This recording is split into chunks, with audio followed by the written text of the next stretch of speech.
Yes, welcome back to Football Heritage TV. How are you all doing on this lovely, sunny but quite chilly Sunday? It's the day after the game before. And if you're new around here, smash the like button. Please hit the notification bell and also subscribe as we continue to grow. Tottenham Hotspur getting a valuable point away at Brighton. And as always, drama. Fans throughout the game saying things like, Thomas Frank is getting schooled. Schooled? Were they watching the same game as me? Thomas Frank getting schooled by Hertzler. Now, this goes to show, doesn't it, the reactionary nature of all of us football fans. Because I'll be honest, even at 2-0 down, I didn't feel at any point that Brighton were the better team. I didn't feel that Brighton were doing anything other than sitting back and trying to hit us on the counter-attack. I didn't feel at any point that Spurs weren't in control. Now, that's very different to making a couple of mistakes, and we all know that, right? And of course, Thomas Frank and his coaching staff are going to have to make sure that those types of mistakes are limited throughout the season. Now, ideally, you'd like to eradicate them completely. However, no team is going to eradicate all mistakes throughout an entire campaign. But to have two in one half to the level that we had was quite disappointing. However, I really think we controlled this game of football. I really do. And listen, there are things that I thought were poor about the game from a Spurs perspective, but there was a lot to like. There was a hell of a lot to like. And I do worry that how quickly some fans, the moment we go one down or the moment we're losing a game, that, oh, Frank's rubbish, this is useless. And you're like, whoa. The man is what? That was his 7th meaningful game, i.e. not friendlies. You've had one Champions League game, 5 Premier League games, and you've had the Super Cup final.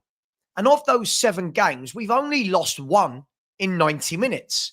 I'm not really counting the PSG defeat on penalties because we didn't lose the game. Yes, you lost the penalty shootout, but he's lost 1 game in 7. And I'm seeing fans losing their mind. Thomas Frank's a fraud. Thomas Frank needs to leave. Thomas Frank getting schooled. And I'm sitting there thinking the complete opposite. Now, people will say I'm biased because I wanted Thomas Frank in. But I'm going to be honest. Everything I'm seeing from Tottenham right now is everything that I would expect to see from Tottenham. I see a very well-organised, well-drilled, hard-working team that doesn't give up. I fully expected that under Thomas Frank. I'm seeing a team that's a bit up and down with its performances. Yeah, I fully expect that when a new manager comes in and tries to implement his philosophy and his style of play and his tactics and the variation of tactics. So from my point of view, that's what I think we should expect, and that's what we're seeing. We're seeing a guy that is testing players out. Use the left wing as an example. He hasn't got the left winger he wants. So we're seeing Johnson there sometimes, Odegaard there sometimes. We're seeing Simmons has played out there sometimes. You know, I believe that this is what happens when you've got someone that's trying things. And the fans, as we would expect, have zero patience for this man to coach, to develop, and to get his feet under the table. Now, it's a minority of fans, by the way. It's a minority, but it's worrying. It's worrying. And as somebody that does live watch-alongs, I mean, yesterday we had about 1,000 people in watching it. And the number of people that the moment we conceded panicked, as in, this manager's rubbish, he's too pragmatic. And I'm sitting there thinking, we've had all the game. When you're saying he's too pragmatic, we've had all the game. We've had the better chances. Like, what are we doing here? But anyway, I digress. Let's move back to the game. Look, the 2 goals we conceded, let's start with the negative and we can move on to all the positives afterwards. The 2 goals we conceded, really sloppy, weren't they? They were sloppy. I said yesterday, and this is something that Odegaard needs to learn from. He looked very weak for me. I think he's a neat, tidy footballer, but for me, doesn't affect a game. Now, whether that's just what he is or whether or not he'll develop into more than that, time will tell. Some players can be coached into being brilliant. Other players, they just hit their ceiling, so to speak. But for me, Odegaard does some nice things. He gets into some nice positions, but there's no end product from this player. Anyway, I digress again. For me, what was disappointing was how easily he lost the ball and then how quickly they turned that into a goal. And Tottenham were caught napping. We were. And I'm sure Thomas Frank, well, he said it, very disappointed with how sloppy we were in giving away that first goal. How easy it was for Brighton to go from back to front, and Minte scored and rounded the keeper within seconds. Now, a little smidgen here or there, and he's offside. So it swings and roundabouts. But in the main, it's a very disappointing goal to give away. And Thomas Frank will know that. He said that. But very disappointing that we made it easy for them to score that goal, right? It wasn't a goal that they had to craft out of hard work and guile. And let's be honest, it's exactly the same story in a different circumstance with the second goal. They didn't have to do anything. You know, it was poor. It was sloppy play from Bergvall. You know, he's in the right back area, helping out defending. And if you're going to clear the ball, right? If you're going to clear it, get purchase on it, get height and distance on it. And he didn't. And, you know, it went 5-10 yards maximum straight to their player who, listen, he hit a good shot. But I'm going to be honest, Vicario's got to look in the mirror on that one. Really disappointing goalkeeping. I mean, I'm being told by people there was a bit of swerve on the ball, but for me, a good goalkeeper stops that. Now, you could say, you know, it's a bad moment for him. I thought earlier on in the game, I thought there was a shot that went at him as well, and he completely missed the flight and it hit him and he looked all at sea. I'll be honest, I think he's decent. I've said the same thing about Vicario for the last 2 years. Decent, no more, no less. Nothing to write home about for me. I think he does well in games, and I think other games he looks really poor. But it is what it is. So anyway, at 2-0 down, you're thinking to yourself, right, this is a real test of character. Because the only other time we've been losing this season, we went on to lose the game, right? Which was Bournemouth. We went 1-0 down. And this time you're 2-0 down. You're thinking to yourself, we're away from home, 2-0 down against a good Brighton side. What can we do? And I was really impressed. I was really impressed with that last hour from Tottenham Hotspur.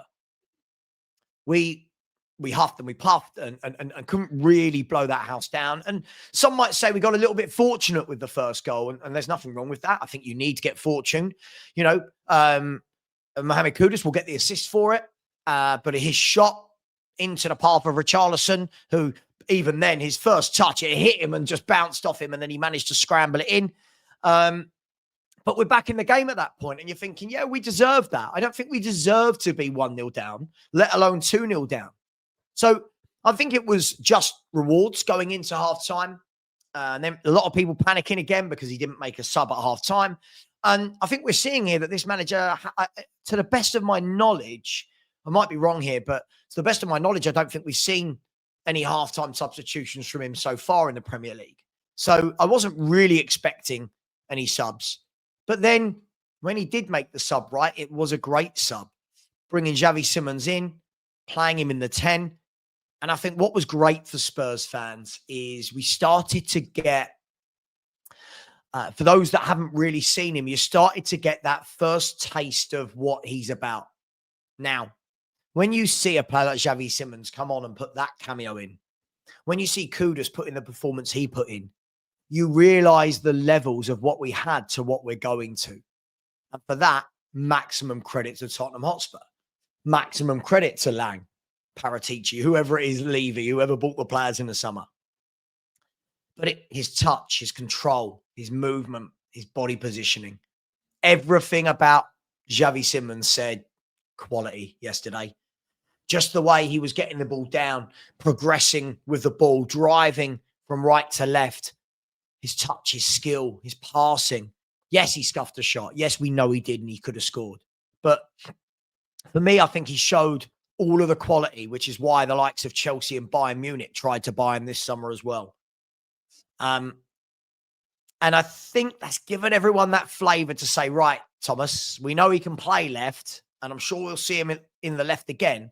But for the next game, can we see him in the 10, please? Can we see a full 90 minutes with this guy, just sitting in that 10, pulling strings? Because what that actually did was, and credit to Bergvall, because I thought he had a stinker yesterday. I thought he was really poor.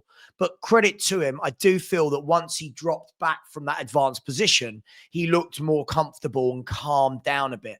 And as I've said before, I know a lot of people want to go absolutely mental when they see a young player do well in a game. But I always think, calm it down a little bit.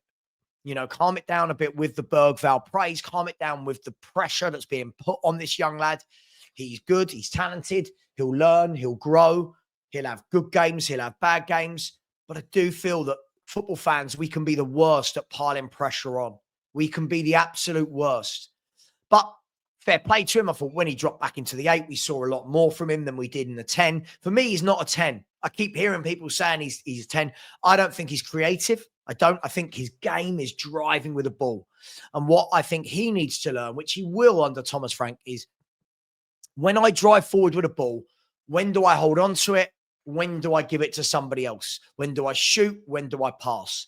You know what I mean? And he'll learn that. He's 19 years of age. He will learn that. But I just think at the moment we're seeing a player there that there's a lot of pressure on him. It's a lot of pressure. But fair play. I thought he done a lot better when he dropped down into that number 8. But Xavi Simons was exceptional for me in that number 10 when he came on. Hats off to Kudus. Again, I'm seeing so many fans that are not understanding what Kudus does as a footballer. There's no end product. Well, he's got the most assists in the Premier League. He's got the most assists in the Premier League. Him and Jack Grealish have got 4 each. So he's got 4 assists in 5 games. This guy is quick. He's strong. He wins his duels. His technique is superb. He beats a man. His hold-up play is absolutely superb. And if you actually look at what Thomas Frank said about him yesterday, he said the same thing. And he's a quality player for me. So I think Kudus, again, 4 assists in 5 Premier League games is not to be sniffed at. That's fantastic. So I think a lot of people that were saying, oh, why do we want him? Oh, he's got a bad attitude. Oh, the West Ham fans said he's not good enough. You can see it. He's class. He's just a class act. And when you look at him, and then you look at the likes of, on the other side, the Johnsons, the Odegaards, the Tells, the Richies, it's night and day, isn't it? Night and day. And I'll just say a negative for me yesterday, very much. I think when Johnson came on again, we're seeing that when Brennan Johnson isn't scoring goals, he does the square root of nothing. Richarlison, when he's not tapping in from 6 yards, that's nothing. His hold-up play is non-existent. Just a really poor striker. So listen, there are things that Spurs need to work on. But I do think it was a really good, dogged performance to come back from 2 down, to dominate the game. I mean, how much time did we see Romero and Van der Ven bringing the ball forward, starting off attacks? I thought we were excellent yesterday. And it's funny, isn't it? The game that we don't win was probably our best performance of the season. And that's what Thomas Frank said. He said in other games, we've not played as well and managed to get the win. But that was probably our most complete performance. And obviously you had the mistakes in there. But once you remove the mistakes, I think it was our most complete performance, from how we defended to how we went forward. But in that final third is just something that, we need to work on. Thomas Frank has said so many times now we need to work on that. But I'll show you this now. And this is to show you, again, in the game. Look, I mean, 63% of possession. We had 11 shots away from home. But again, we've got to work on that. The number of shots that we need to get on target, 3, just simply isn't good enough. But then when you look at the table, if I had said to any of you, I mean, look at that. If I had said to any of you at the beginning of the season that after 5 games, Tottenham have only lost 1. We've scored the 2nd most goals in the Premier League behind Liverpool and would have only conceded 3. I think most of you would have taken that, right? I would have, definitely. And if you get 10 points every 15, you're going to be in that top 4 at the end of the season. Now, I'm not saying that will definitely happen at all, but it's a very positive, encouraging start from Thomas Frank and all the players. So I'm going to say this. I think it's very good. I think it's promising. And I think that I think that Tottenham fans need to relax a little bit. We're going from game to game. Not everyone, but a lot of people are going from game to game with this constant need to berate Thomas Frank for something when the guy's lost one game, and that was 1-0. So for me, was the best performance of the season so far. Onwards and upwards. We move on to some very winnable games now, but we'll see what happens. I'd love to hear your thoughts in the chat. Let me know what you thought of the player performances. By the way, I've also thought Destiny Adogi did some really good things yesterday. So interesting to see what Thomas Frank does with the left back and right back areas now. But it is what it is. Let me know your thoughts. Please please hit the notification bell, and please subscribe. Appreciate you all. See you tonight for the Spurs review at 7:30. And as always, come on, you Spurs.